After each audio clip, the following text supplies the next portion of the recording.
spree. Double kill. Triple kill. Tag and bag. It has been quite some time, 6 years in fact, since the last mainline Halo release. During that time, there were countless shooters to release that never quite seemed to scratch the itch left behind from when I grew tired of Halo 5. Thankfully, with the launch of Halo Infinite's free-to-play multiplayer, I can finally return to my roots and get back to business with the king of the FPS genre. Gain the lead.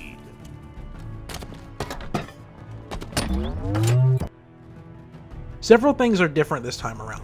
The biggest noticeable thing is that the multiplayer component is free to play, no Xbox Live membership required. This in turn has greatly expanded the reach of Halo to a much wider audience and brought countless new players to the series. The caveat with a free-to-play game is that it is littered with microtransactions, adopting a similar model used in games like Fortnite, offering solely cosmetic items to deck out your Spartan as you see fit.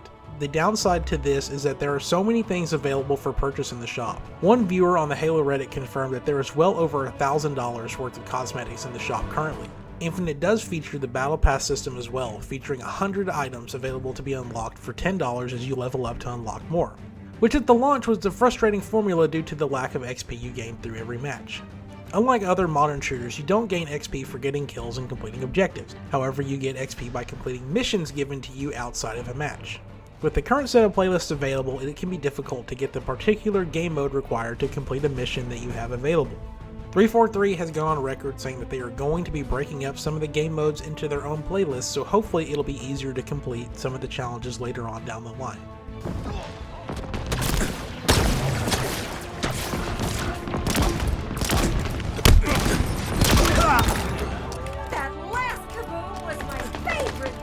The XP system in Halo Infinite is pretty much the only negative thing to say about the entire multiplayer suite. The game is absolutely gorgeous and features a distinct variety in map design across all 10 of the maps at launch. The weapon balance is spot on, other than one particular gun being the Commando, and the overall fluidity of a match is borderline perfect.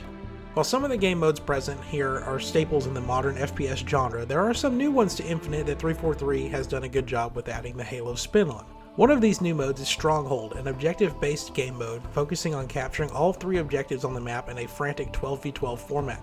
Stronghold is one of the modes that I found myself always so excited to play whenever it showed up in rotation. The large-scale format of the map with all of the land and air vehicles mixed with the power weapons sprinkled on the map made for some excellent and hilarious standoff that felt evenly balanced and fun to play through. Getting stared down by a Banshee while sprinting to the rocket launcher to hopefully take down said Banshee just hit me right in the feels like it was something that could have happened back in my teens playing some of the older Halo games.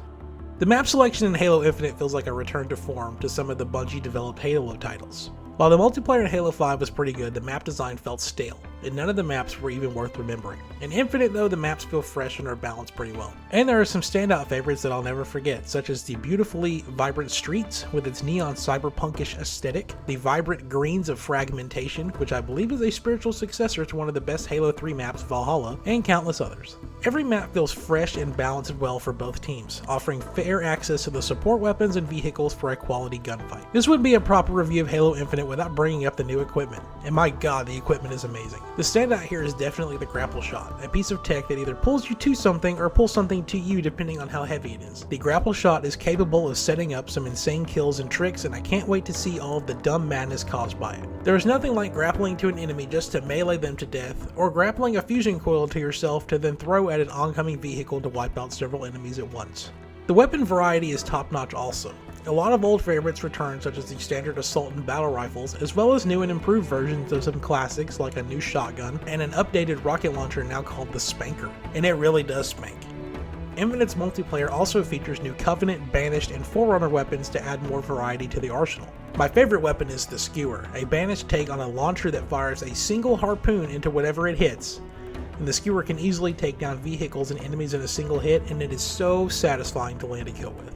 Overall, the multiplayer of Halo Infinite has had such a stellar launch across all platforms including Steam, a first for this series as a day one launch title, surpassing expectations in all regards as far as player count, the wholesomeness of the community, and being the entry that returns Halo to the spot of king of the first-person shooters. It has been exciting getting to preview Halo Infinite in early access several months ago and having a bright outlook for where Infinite plans to continue on into the future. It does have a little way to go in regards to the Battle Pass progression, but as long as the game is fun and offers exciting things to keep me coming back for more, then all of the cosmetic stuff doesn't really matter that much.